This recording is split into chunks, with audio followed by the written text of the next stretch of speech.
The Dust Bowl by Jessica McBirney, 2018. The Dust Bowl was a time of harsh dust storms in the central United States during the 1930s.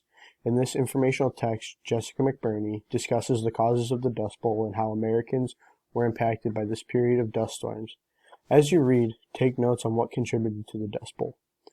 On the afternoon of April 14, 1935, young Irene Thompson looked up in horror. A huge black cloud that covered the sky was racing towards her.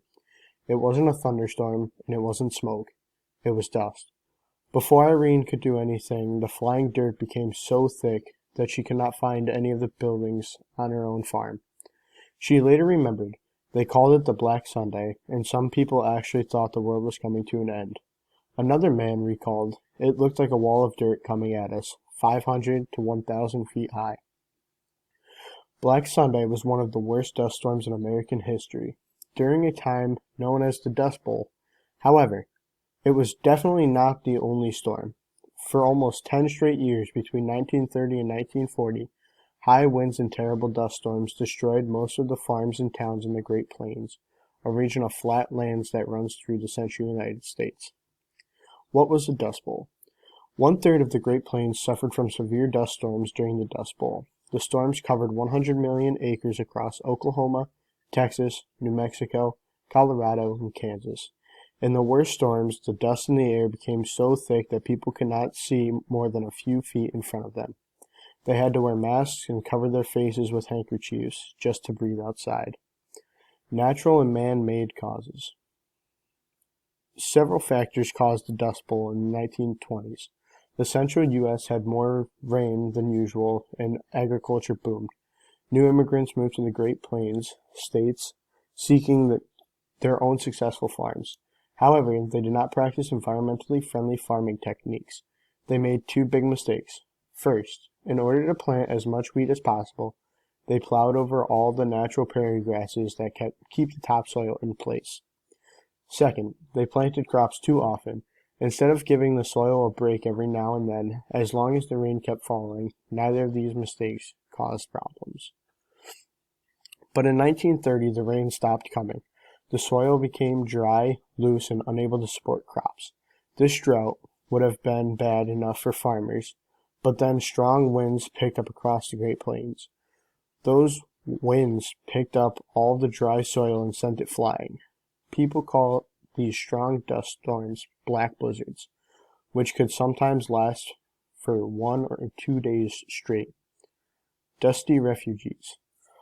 Farming families realized they could not stay in the Great Plains. Their houses and belongings were always dirty, the dust blew into their lungs and made them sick, and their farms were unproductive. They could not afford to stay. Thousands of families packed up their lives and moved west to find work. Immigrants from the plains were called Okies because most of them from Oklahoma. Many headed all the way to California because they heard California had good agricultural jobs. However, the whole United States was suffering from an economic crisis, and California's farms did not have room for many new workers. Okies did manage to get away from thick dust storms, but they could not escape unemployment and poverty. Families who stayed faced a never-ending layer of dirt in their houses. Irene Thompson's family stayed in Kansas throughout the Dust Bowl. She remembers constantly cleaning dirt out of her kitchen and bedrooms, and she recalls how many people got dust pneumonia from all the flying dirt. People tried to continue on with their life as usual, going to school, inviting friends over for dinner, but they never knew when or where they would be trapped by a dust storm. Ending the Dust Bowl. The Dust Bowl did end eventually. The U.S. government realized that it had to encourage farmers to practice more responsible farming techniques. The Soil Conservation Service studied the land and came up with some ways to preserve the earth in the future. The agency also worked with farmers to develop farming methods that were better for the soil. A group of government employees planted trees throughout the region to restore root networks and keep the dirt stuck to the ground. By 1938, the amount of dust blowing around had been reduced by 65%. In 1939, large amounts of rain came and ended the drought. Most farmers returned to the area to reclaim their farms. This time, they had better ideas of how to care for the environment around them. If another drought came, they knew their new farming techniques would help prevent another natural disaster like the Dust Bowl.